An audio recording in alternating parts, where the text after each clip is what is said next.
Konten ini dibuat untuk didengar, bukan untuk ditatap. Fokus pada audio dan cerita dengan visual sebagai pelengkap saja. Cocok kamu dengarkan sambil kerja atau santai tanpa editing ribet. Selamat menonton. Halo, bersama kami lagi di sini, Tokopedia. Hari ini, di depan kita ada setumpuk sumber yang Anda kirimkan tentang salah satu tokoh paling menentukan di abad ini, Vladimir Putin. Ada banyak banget nih, ada biografi, artikel, analisis politik. Misi kita kali ini adalah merangkai semua ini buat paham. Gimana sih ceritanya seorang agen KGB yang karirnya biasa aja bisa jadi penguasa absolut Rusia? Tepat. Dan ini bukan sekedar baca biografi ya. Betul. Dari sumber-sumber ini, kita bisa lihat polanya. Jadi fokus kita itu pada momen-momen krusial, saat-saat di mana satu kejadian itu mengubah arah karirnya dan ujung-ujungnya mengubah arah Rusia itu sendiri. Oke, mari kita mulai dari akarnya ya. Hampir semua sumber menyebutkan obsesi masa kecil Putin dengan dunia mata-mata. Iya kan? Dia di Leningrad, sekarang Saint Petersburg, itu terpesona banget sama film-film spionase kayak The Shield and Sword. Dia bahkan nekat datengin kantor KGB pas masih remaja. Dan ini bukan fantasi sesaat loh. Ada kutipan menarik banget di autobiografinya. Dia bilang, yang paling membuatku takjub adalah bagaimana upaya satu orang bisa mencapai apa yang tidak bisa dilakukan oleh seluruh pasukan. Ini bukan cuma soal petualangan, tapi soal keyakinan pada kekuatan intelijen. Dia serius banget sampai milih jurusan hukum cuma karena dibilangin itu jalur masuk KGB. Latar belakang judonya juga sering disebut-sebut ya sebagai metafora gaya politiknya. Oh, itu metafora yang pas banget. Judo itu kan bukan soal adu otot. Judo itu soal mengantisipasi gerakan lawan, pakai momentum mereka buat menjatuhkan mereka. Jadi soal leverage dan waktu yang tepat? Betul. Dan kalau kita perhatikan manuver politiknya, pola pikir judoka ini kental sekali. Sebuah pola pikir yang strategis ya. Tapi pertanyaannya, karir KGB-nya di lapangan itu, beneran kayak gitu? Atau jauh dari glamor? Jauh banget. Sumber-sumber ini jelas sekali soal itu. Karirnya di KGB itu tidak istimewa. Dia ditempatkan di Dresden, Jerman Timur, dari 85 sampai 90. Cuma perwira penghubung kan? Dengan stasi? Tepat. Pekerjaan birokratis, bukan mata-mata di garis depan kayak di film. Tapi justru di pos yang nggak istimewa ini, terjadi momen yang paling transformatif. Saat tembok Berlin runtuh tahun 89. Nah, ini dia. Kekacauan di mana-mana, massa yang marah itu mengepung markas KGB di Dresden. Putin yang ada di dalam panik. Dia telepon pangkalan militer Tentara Merah terdekat, minta perlindungan tank. Dan jawaban yang dia terima itu sunyi senyap. Suara di seberang telepon bilang, kami tidak bisa melakukan apapun tanpa perintah dari Moskow. Dan Moskow diam.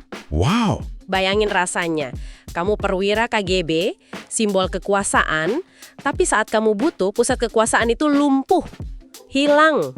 Pengalaman ditinggalkan oleh negara yang runtuh ini, menurut banyak analis, menanamkan tekad bahwa di bawah dia nanti, Moskow tidak akan pernah diam lagi. Setelah KGB runtuh, Putin bisa aja menghilang. Tapi dia nggak gitu. Dia balik ke kota asalnya, Saint Petersburg, dan masuk ke politik lokal di bawah mentornya, Anatoly Sobchak. Ini semacam magang politiknya dia. Rusia di tahun 90-an itu kan liar banget. Disinilah dia belajar cara kerja kekuasaan di sistem yang baru. Dan dia cepat banget naiknya. Dari kepala komite, terus jadi wakil wali kota pertama. Di sini juga dia mulai membangun jaringannya yang nanti dikenal sebagai Tim Petersburg. Orang-orang kayak Dmitry Medvedev, Igor Sechin. Dia juga membangun reputasi sebagai Mr. Fix-It ya. Orang yang bisa menyelesaikan masalah. Katanya, kalau mau urusan beres di kota itu, ya lewat Putin, bukan Sobchak. Betul. Tapi di sini juga mulai kelihatan cetak birunya. Bukan cuma soal tim loyal, tapi juga soal gimana kekuasaan, uang, dan kerahasiaan itu saling terkait. Kita lihat aja skandal minyak ditukar makanan. Nah, itu studi kasus pertama yang bagus banget. Jadi gini, kota waktu itu krisis pangan. Dibuatlah skema ekspor bahan mentah, minyak, kayu gitu, buat ditukar sama makanan. Oke.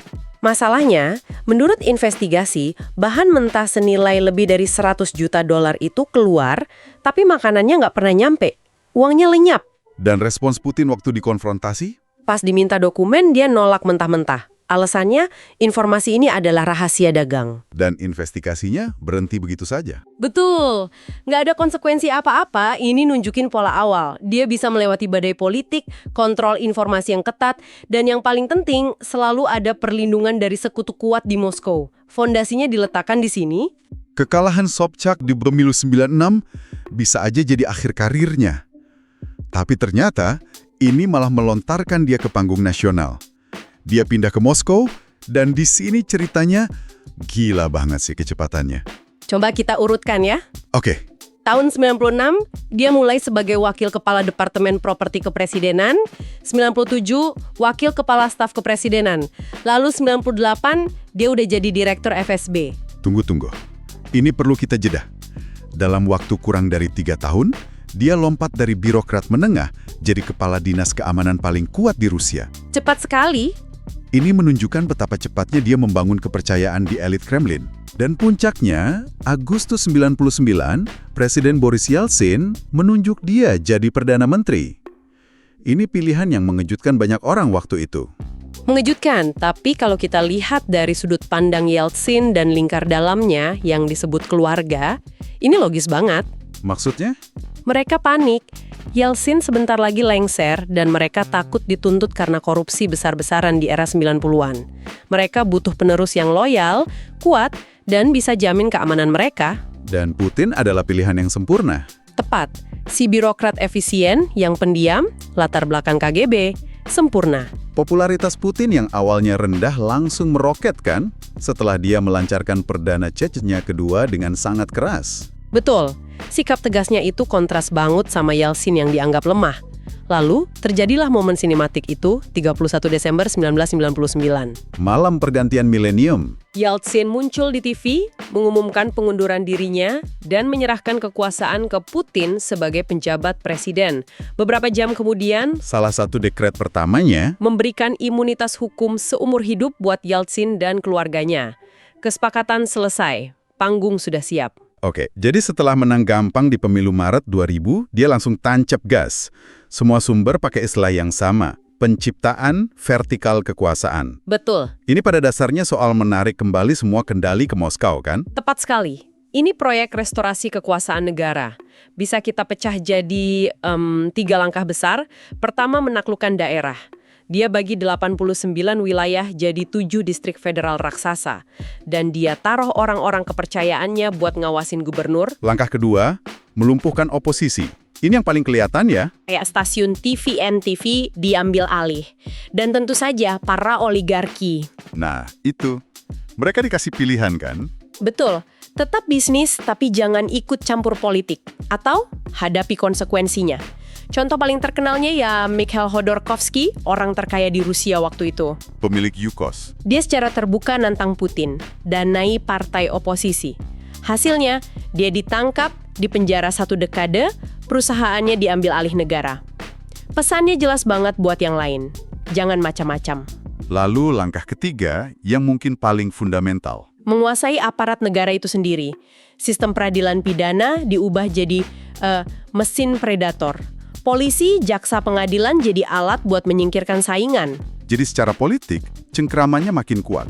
Tapi di saat yang sama, ekonominya justru tumbuh pesat. Rata-rata 7% per tahun. Gimana ceritanya? Nah, ini pilar utama legitimasinya. Pertumbuhan itu memang sebagian besar karena keberuntungan sih. Harga minyak dan gas dunia meroket. Oke, Tapi bagi rakyat biasa, yang penting kan hasilnya. Setelah krisis di tahun 90-an, Putin dianggap bawa keteraturan, kemakmuran, dan kebanggaan nasional. jadi semacam kontrak sosial tak tertulis gitu ya? Tepat, rakyat menukar sebagian kebebasan politik mereka dengan stabilitas dan perut yang kenyang. Kontrak sosial itu terbukti sangat kuat. Setelah 2 periode, konstitusi melarangnya maju lagi di 2008. Jadi dia melakukan manuver yang cerdik banget. Dia jadi Perdana Menteri, sementara anak didiknya, Medvedev, jadi presiden. Tapi semua orang tahu siapa yang pegang kendali. Dan dia kembali jadi presiden di 2012. Tapi langkah terbesarnya untuk mempertahankan kekuasaan, mungkin amandemen konstitusi tahun 2020 itu. Dia jalani. Jadi kayak menekan tombol reset. Tepat. Ini memungkinkannya buat nyalon lagi di 2024 dan 2030. Secara teori dia bisa berkuasa sampai 2036. Gimana cara mereka menjual ide ini ke publik? Cerdik sekali. Kampanyenya nggak fokus ke perpanjangan kekuasaan Putin. Mereka menonjolkan hal-hal lain yang lebih populis. Seperti? Janji kenaikan pensiun, mendefinisikan pernikahan itu antara pria dan wanita, bahkan menambahkan penyebutan Tuhan di konstitusi. Jadi perpanjangan masa jabatan ini dibungkus dengan janji-janji populis lainnya. Betul. Dan menurut data resmi, amandemen ini disetujui hampir 78% pemilih. Tentu saja para kritikus bilang hasilnya dimanipulasi. Jadi kalau kita rangkum dari semua sumber ini, kesimpulan tentang warisan Putin itu gimana? Kayaknya ada dua narasi besar yang saling bertabrakan ya. Dia mewarisi negara gagal, lalu memulihkan ketertiban, membangun kembali militer, dan mengembalikan martabat Rusia di panggung dunia. Bagi pendukungnya, langkah-langkah otoriter itu harga yang pantas dibayar. Tepat. Lalu narasi kedua, yang diwakili oleh kutipan analis Andrei Pionkovsky, adalah bahwa Putinisme itu tahap tertinggi dari kapitalisme bandit. Maksudnya? Sebuah sistem kleptokrasi di mana segelintir elit yang loyal mengontrol kekayaan negara dan semua institusi demokrasi itu cuma fasad. Tapi satu hal yang tak bisa diperdebatkan oleh kedua narasi, dia berhasil mengubah Rusia dari negara yang dianggap lemah menjadi aktor global yang sangat menentukan arah abad ke-21. Dan sebagai pemikiran penutup untuk Anda renungkan. Sumber-sumber ini melukiskan perjalanan seorang agen yang merasa dikhianati oleh negara yang runtuh, yang kemudian jadi pemimpin yang terobsesi membangun negara yang kuat. Pertanyaan provokatifnya adalah, jika kita kembali ke momen di Dresden saat Moskow diam, sejauh mana seluruh karir politik Putin selama ini merupakan sebuah reaksi panjang terhadap keheningan itu? Sebuah upaya tanpa henti untuk memastikan bahwa pusat kekuasaan tidak akan pernah lagi diam, lemah, atau ragu. Terima kasih sudah mendengarkan. Jangan lupa untuk klik like dan subscribe, serta tulis pendapatmu di kolom komentar.